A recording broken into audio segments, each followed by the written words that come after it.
Arturo, el legendario rey de los britanos.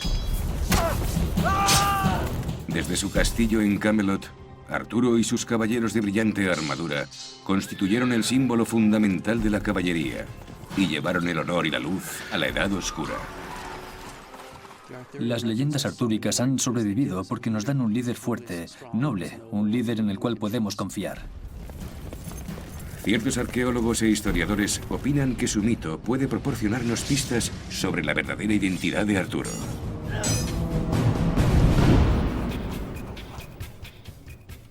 Hemos reunido diversas pruebas de hace 1500 años.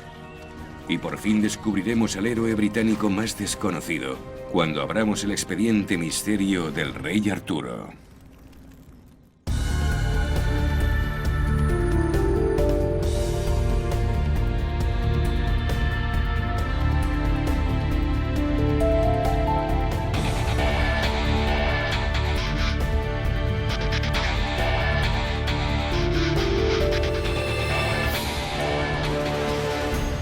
Expediente Misterio, el rey Arturo.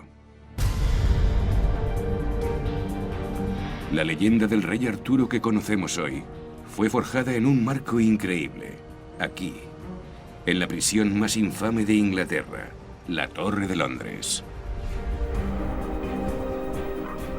Escrita por Sir Thomas Malory, un antiguo miembro del Parlamento que estaba a la espera de ser juzgado por robo, extorsión, intento de asesinato y violación. En el año 1469, mientras se luchaba la sangrienta Guerra de las Rosas, Malory concluyó su gran obra en prosa La muerte de Arturo. Es una recopilación de las nobles hazañas del rey. El doctor Tobias Capwell es experto en historia medieval. La leyenda artúrica no es solo una historia. Tienes que imaginarla como una gigantesca bola de nieve que rueda colina abajo y va recogiendo todo a su paso, mientras desciende por la colina de la historia. Y muchos de los elementos más famosos que asociamos a la leyenda del rey Arturo fueron incorporados en distintas épocas. En los libros de Malory, Arturo representa la encarnación de un héroe virtuoso. Quería instaurar la paz desde su civilizada corte de Camelot. Y se rodeó de los valerosos caballeros de la tabla redonda. Su más valiente y célebre caballero, Lancelot, representaba los ideales de la caballería de Arturo, el código de conducta que les guiaba hacia la verdad y el honor. Sir Lancelot es el más famoso de los caballeros del rey Arturo.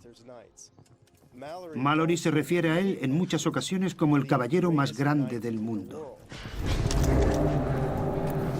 Pero su bienestar no duraría.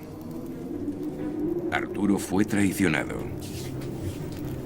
Lancelot tiene relaciones con la reina Ginebra. Y su deslealtad es aún más devastadora por su búsqueda de la pureza.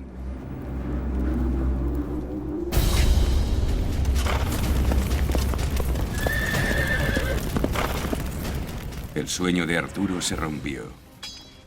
Nuevamente fue engañado y persuadido para que luchara con su intrigante sobrino Mordred. Arturo resultó herido de muerte.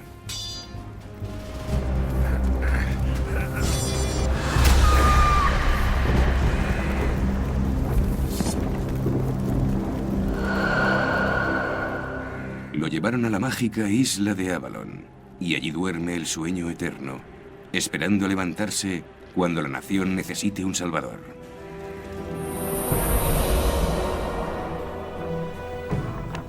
Tal vez deseando un mundo de virtud que desaparecía rápidamente en un país en crisis, Malory escribió la leyenda de Arturo, sus glorias y sus tragedias.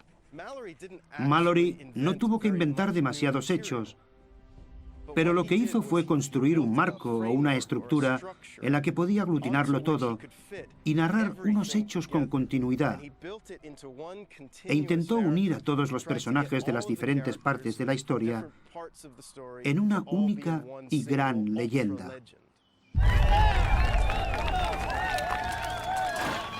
El Arturo de Malory es fácilmente reconocible. Caballeros de brillante armadura que luchaban por el honor y vivían bajo el estricto código de la caballería.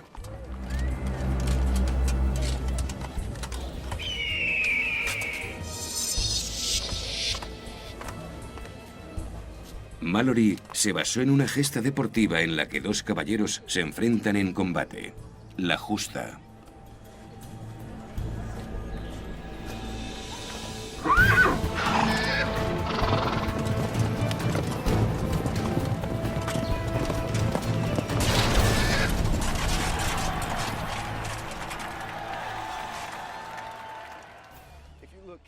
Si se fijan detenidamente en el relato de Malory, todas las técnicas sobre las armaduras y la lucha a caballo se refieren específicamente a los equipos y las prácticas de su tiempo, el siglo XV.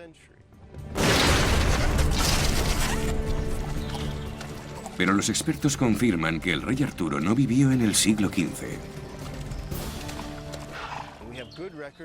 Tenemos datos fidedignos y relatos contrastados de la Edad Media y del Renacimiento, y está muy claro que Arturo no era un caballero de brillante armadura.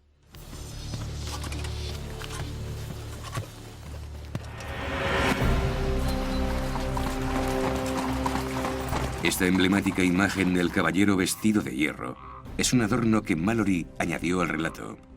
Sitúa a Arturo en el siglo XV. Como Malory, escritores anteriores añadieron otros elementos al mito que reflejan la época en que ellos vivieron. Lancelot y los caballeros de la tabla redonda fueron creados en el siglo XII por escritores románticos franceses, tal vez como consecuencia de la conmoción provocada por las cruzadas. Pero textos anteriores que han sobrevivido recogen las hazañas del rey Arturo y evidencian que no fueron imaginadas por Malory ni por autores franceses. Fueron escritos en otro turbulento periodo de la historia.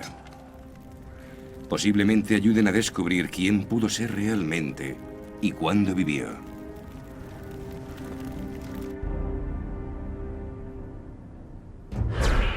El profesor Snyder ha escrito ampliamente sobre los primeros tiempos de la historia británica.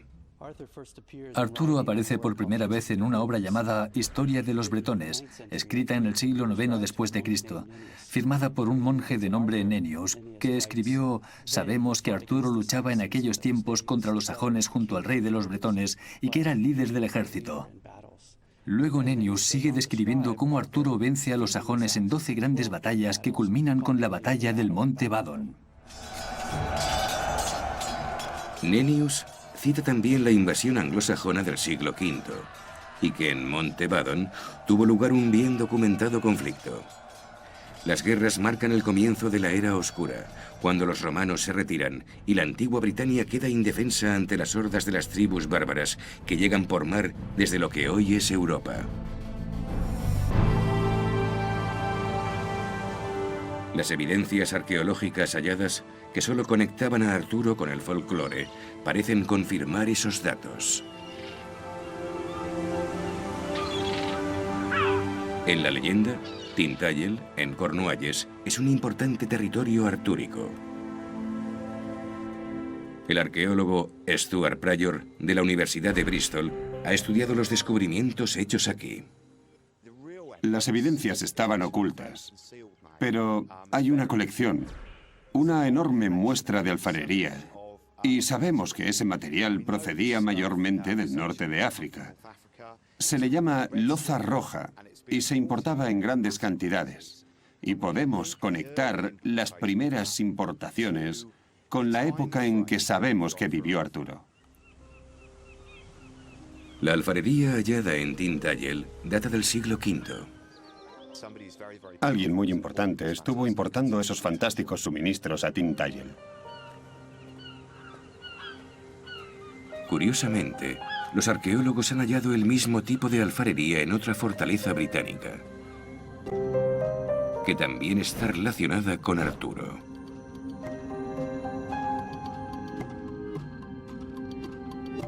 El castillo de Cadbury era famoso por ser la sede de Camelot, la corte legendaria en el centro del reino del rey Arturo. Todo lo que queda hoy es una colina sobre los valles circundantes. Pero las excavaciones han revelado que hace 1500 años, Cadbury era una fortaleza importante, digna de un rey.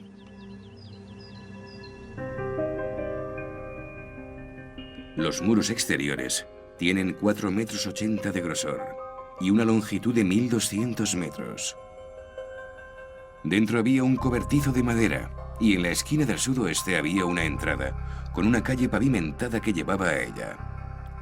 La fortaleza era la mejor protegida que se sepa en la Inglaterra del siglo V.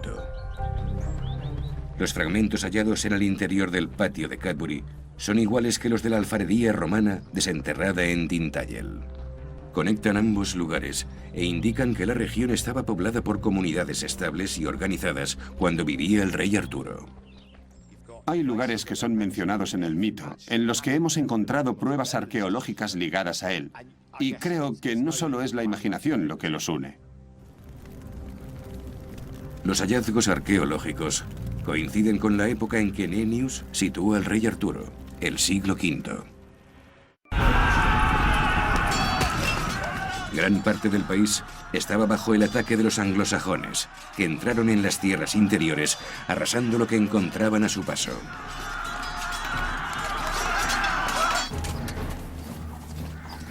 Entre la población romano-británica que se quedó para defender el país, los historiadores han identificado a un hombre que unió al pueblo en aquellos malos tiempos. Él es el posible candidato para ser el auténtico rey Arturo, Ambrosius Aurelianus.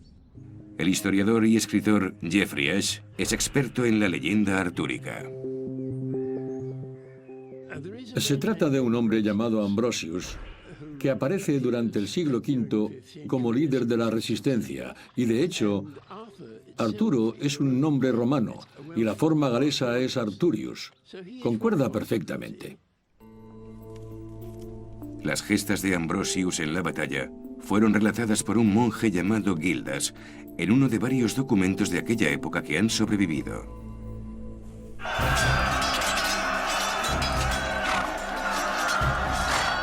Era un gobernante de un alto linaje romano y tomó parte en las batallas.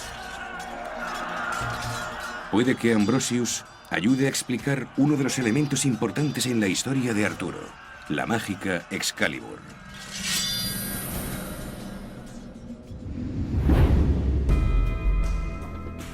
Héctor Cole es herrero especializado en armamento antiguo. Los romanos adoptaron el uso de la espada larga celta y averiguaron que era ideal para la lucha a caballo, mucho más efectiva que la de hoja corta que llevaban los soldados de infantería.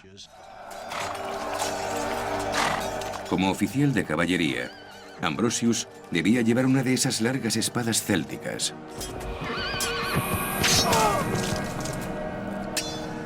Esas armas tenían una temible reputación.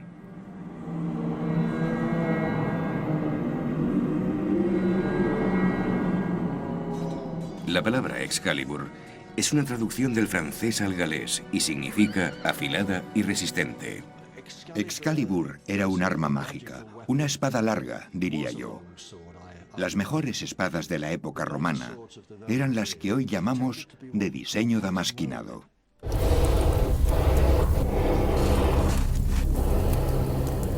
El damasquinado se hacía forjando una sencilla hoja que convertían en un arma distintiva. Vamos allá.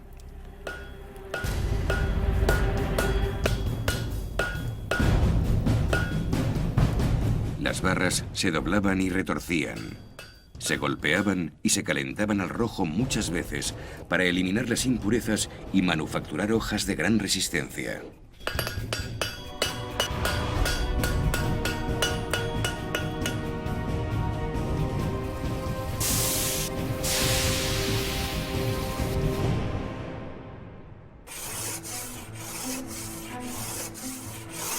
Cuando tenían la calidad y forma adecuadas, se pulían para retirar la capa exterior de carbón que se adhería mientras estaban en el horno.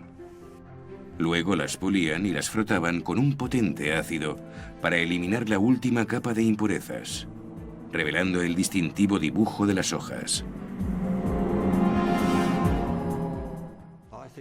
Creo que la leyenda de Excalibur proviene del damasquinado, porque el dibujo es lo que le da su magia a la espada. Ambrosius, un combatiente del siglo V, defendía Inglaterra de los invasores sajones, llevando una poderosa espada.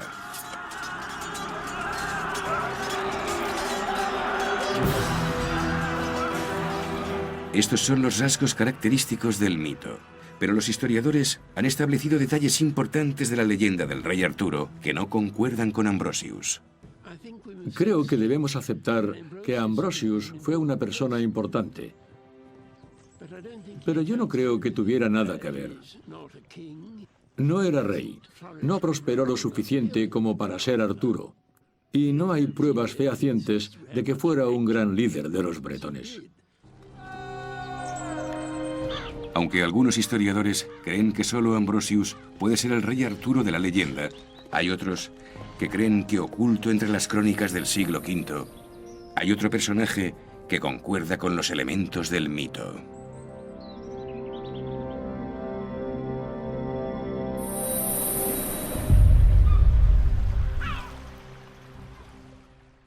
Otro candidato a ser el histórico rey Arturo es un britano del siglo V llamado Riotamus. Todo lo relatado sobre la vida de Riotamus es de un escritor de nombre Jordanes, que escribió la historia de los godos, y Jordanes lo describe como rey de los britanos.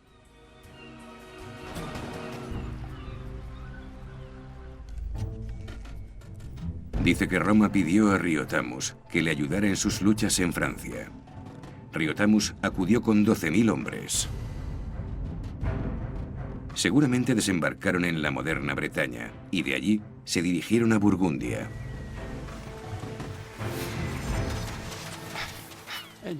Si fueron por mar, significa que tenían una flota. Y un líder que podía hacer eso era una persona muy poderosa. Riotamus reforzó las legiones y luchó contra otra salvaje tribu germánica, los visigodos. Pero lo que no sabía es que había un traidor en sus filas. Un lugarteniente llamado Arbandus traicionó a Riotamus indicando su posición, y el enemigo les estaba esperando.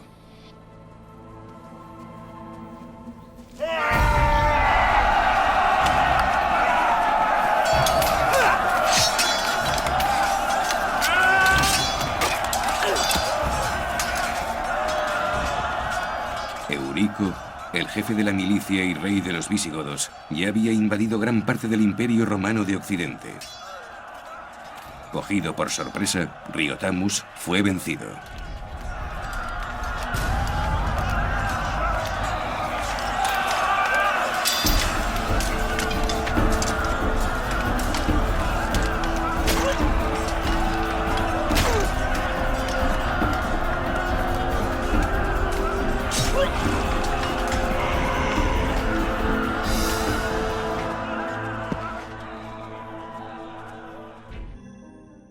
Hay un paralelismo entre la historia de Arturo y la de Riotamus, ya que ambos fueron traicionados por sus lugartenientes.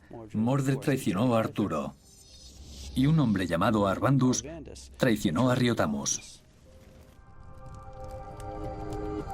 Hay una conexión definitiva entre el mítico rey Arturo y Riotamus, el lugar al que le llevaron cuando fue herido por el traicionero Mordred, la mágica isla de Avalon.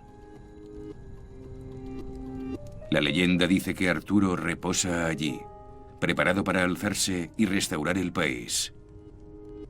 Pero la fábula puede inducir a confusión, ya que hay una antigua aldea llamada Avalon, no lejos de la última batalla de Riotamus. Existe un lugar real llamado Avalon que está en Burgundia, la actual Borgoña. Y lo último que sabemos de Riotamus es que iba en esa dirección, intentando escapar de los godos.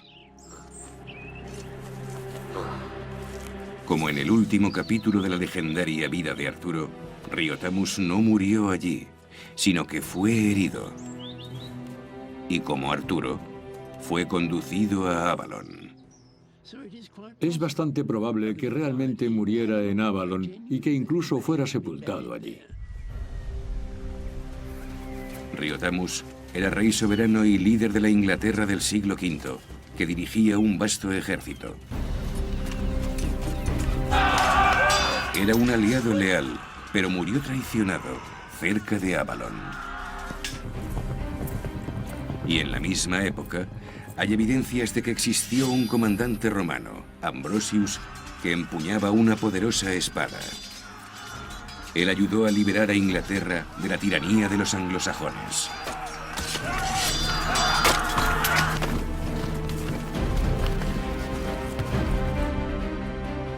Algunos historiadores creen que la respuesta a la pregunta de quién de esos dos hombres era el auténtico rey Arturo se puede encontrar en la primera versión escrita de sus nobles hazañas. Geoffrey de Monmouth escribió su libro La historia de los reyes de Britania en el siglo XII, y fue una obra muy leída y famosa. Geoffrey de Monmouth escribió su libro La historia de los reyes de Britania en 1134. Geoffrey describía un Arturo del siglo V, un rey de Britania que derrotó a los sajones con una espada mágica, llevando la paz a Inglaterra como Ambrosius.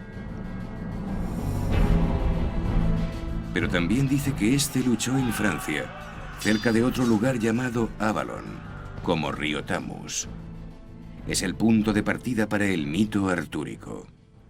Hay varios elementos en las vidas de Ambrosius, Aurelianus y Riotamus que pueden haber contribuido a la leyenda de Arturo, y que escritores como Geoffrey de Monmouth pudieron tomar esos elementos para construir la vida de Arturo. En la antología de Geoffrey de Monmouth, parece que Riotamus y Ambrosius se funden para convertirse en el ficticio rey Arturo.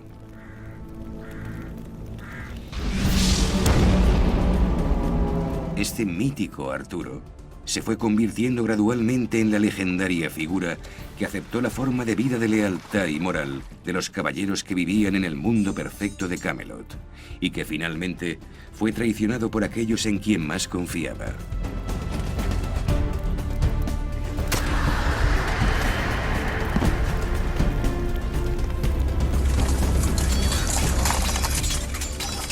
En tiempos de intranquilidad y conflictos, Arturo apareció nuevamente, adornado con las características más apreciadas por los escritores de la época.